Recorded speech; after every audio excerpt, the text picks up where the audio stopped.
If you'd told me marriage would end with my wife peeling rubber with her ex while I was buying Cheetos, I'd have asked if she at least paid for gas.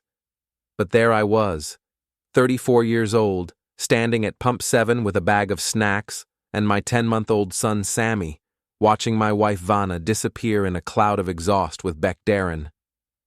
"Forgot my wallet, honey," she'd said, batting those brown eyes that once made me weak. "Just grab us some snacks while I check the oil."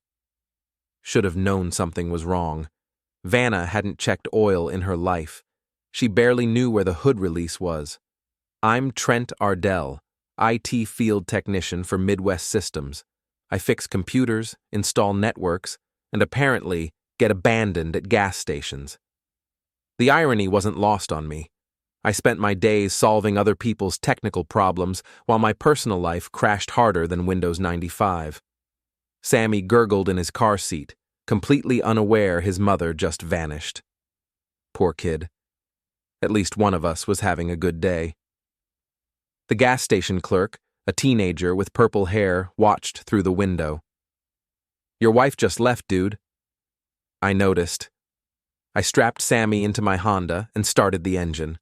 My phone buzzed. Text from Vanna. "Need space. You'll understand." Understand? Lady, I understood plenty. I understood she'd been texting Beck for 3 weeks. I understood she'd been working late at the retail store every Tuesday, Beck's poker night. I understood our joint checking account had mysterious withdrawals for restaurants I'd never seen. What she didn't understand was that I'd been documenting everything. Back home, I fed Sammy and put him down for his nap. Then I got to work. First, I changed every password on every account. Banking, utilities, streaming services, everything. Next, I called the phone company and removed her line from our family plan. Then I changed the locks. By evening, my phone was ringing constantly. Vanna's number, blocked. Beck's number, blocked. Her best friend Shay, blocked. The baby monitor crackled to life around 9 p.m. Not Sammy. He was asleep. The system I'd installed recorded everything, including phone calls made near the base unit. Vanna's voice came through clearly. "He'll fold. He always does. Trent's too weak to fight back. Give me 2 days and I'll have half his savings in full custody. The gas station thing was perfect. Makes him look like the abandoner." I smiled for the first time all day. Game on, Vanna. Before we dive deeper into this story, I have one small request. Please subscribe, drop a like, comment, and hit that hype button to boost this channel so more people can discover these incredible Reddit stories. The next morning brought Officer Lister to my door. Mid-40s, tired eyes, the look of a man who'd seen too much domestic drama. "Mr. Ardell, your wife filed a report, says you abandoned her and the baby at a gas station." I poured him coffee and pulled out my laptop. "Officer, I've got security footage from the station, time-stamped receipts, and audio recordings. Would you like to see them?" 20 minutes later, Officer Lister closed his notebook. "Your wife's story doesn't match the evidence, Mr. Ardell. Case closed." He paused at the door. "Unofficially, she's staying at Beck place on Maple Street. Guy's got a record, nothing major, but he's been on our radar."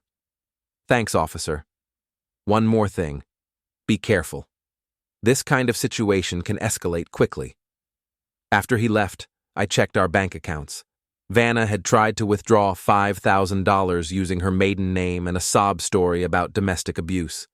The fraud alert I'd set up blocked it, but her attempt was documented. My boss Darla called around noon. "Trent, some woman claiming to be your wife called HR. Says you're having a breakdown. Might be dangerous around computers.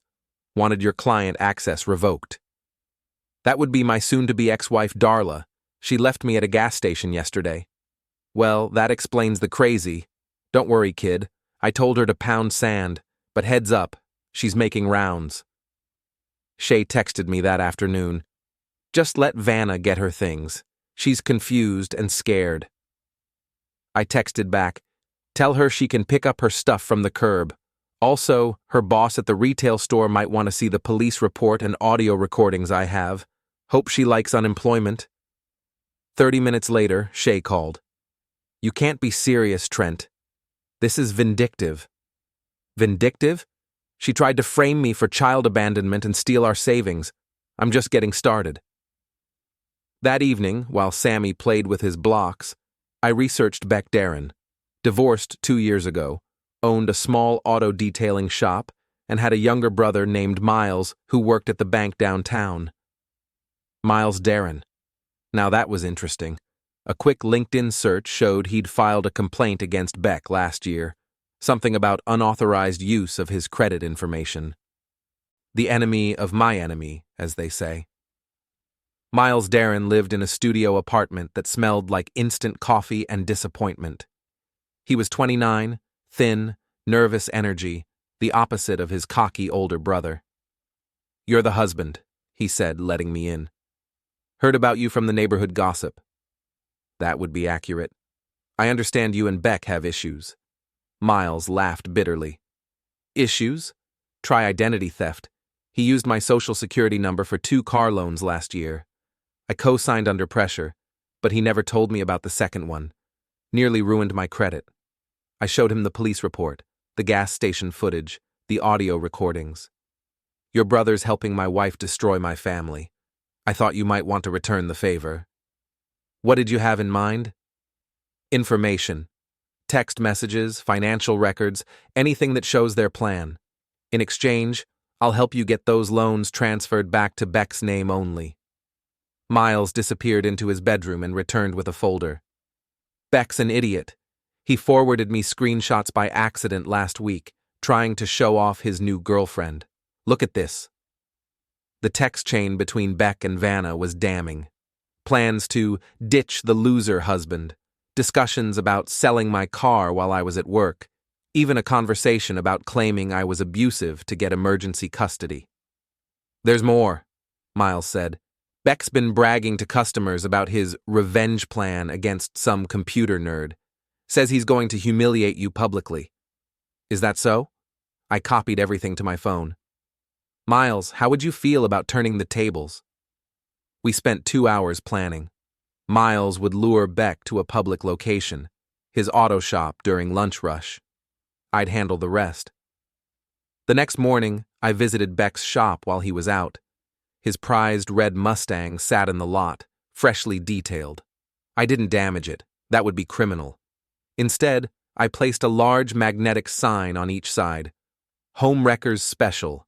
Ask about our family destruction package. Then I waited across the street with my phone camera ready. Beck returned at noon with a car full of potential customers. The look on his face when he saw his Mustang was priceless. He ripped off the signs, screaming at his employees while I filmed everything. But the real surprise came when he checked his voicemail. Miles had sent him a message. Meet me at Trent's house at 3 p.m. We need to discuss your loans and your girlfriend. I was ready for them both. At exactly 3 p.m., I heard car doors slamming outside. Through the window, I saw Vanna approaching with a Target bag, probably filled with apology gifts. Behind her, Beck's damaged Mustang pulled up, followed by Miles in his Honda. Perfect timing. I opened the door before Vanna could knock. Well, the gang's all here. Trent, please, I brought you... A $12 Target candle? How thoughtful. Come in, all of you. Let's have a family meeting. Vanna froze when she saw Miles with his folder of evidence. Beck pushed past her, aggressive as always. What's this about, little brother? It's about truth, Beck, and consequences. I gestured to the living room. Sit down, everyone. We have things to discuss. Vanna tried her innocent act. Trent, I made a mistake. I was confused, emotional. Confused? I pressed play on my phone. Her voice filled the room. He'll fold. He always does. Trent's too weak to fight back. The color drained from her face. Beck shifted uncomfortably. Miles, would you like to share what you brought? Miles opened his folder. Text messages between Beck and Vanna. Plans to steal Trent's car, claim he was abusive, drain his bank accounts. Also, Documentation of Beck using my identity for loans. I watched Beck's confidence crumble. You can't prove anything. Actually, I can. I pulled out printed screenshots. Every text, every plan, every lie, plus gas station security footage, police reports, and bank records of your girlfriend's attempted fraud. Neighbors had started gathering outside. Word travels fast in suburbia. Shay appeared at the window, whispering to Mrs. Peterson from next door. Here's what's going to happen, I continued. Beck, you're going to transfer those loans back to your name and leave Miles alone. Vanna, you're going to sign divorce papers and agree to supervised visitation only. And if we refuse? Beck stood up, trying to look threatening. I smiled. Then I post everything online. Your business, her job, your reputations, gone. Plus, I file charges for attempted fraud and harassment. Vanna broke down crying. Real tears this time, not the crocodile variety. I never meant for it to go this far. But it did go this far. You abandoned your infant son at a gas station. You tried to steal our savings. You planned to destroy my reputation with false abuse claims. Officer Lister chose that moment to drive by on patrol. He slowed down, taking in the crowd of neighbors and the obvious drama unfolding in my living room. Beck made one last desperate play. You think you're so smart, computer boy? This isn't over. Miles stood up. Yes, it is, Beck. I'm done covering for you. Done lending you money, done fixing your mistakes. He dropped the car loan papers on the coffee table. Sign these, or I'll file charges myself. The room went quiet except for Vanna's sniffling and the murmur of neighbors outside. Beck signed the papers with shaking hands. His business reputation was ruined, his brother had abandoned him, and his girlfriend was a documented fraud. The mighty had fallen hard. There's one more thing, I said, standing up. Beck, I want you to apologize. Publicly. To me, to my son, and to everyone whose lives you tried to destroy. I'm not apologizing for anything. I walked to the window and opened it wide. The neighbors could hear everything now. Then I guess everyone gets to hear the recordings. Shay, Mrs. Peterson, the whole neighborhood. They'll know exactly what kind of people you are. Vanna grabbed my arm. Trent, please. Think about Sammy. He needs his mother. Sammy needs stability. He needs a parent who won't abandon him for excitement. I pulled away from her.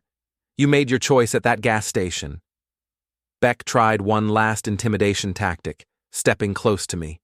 Instead of backing down, I held up my phone. Say something threatening, Beck. I'm recording everything.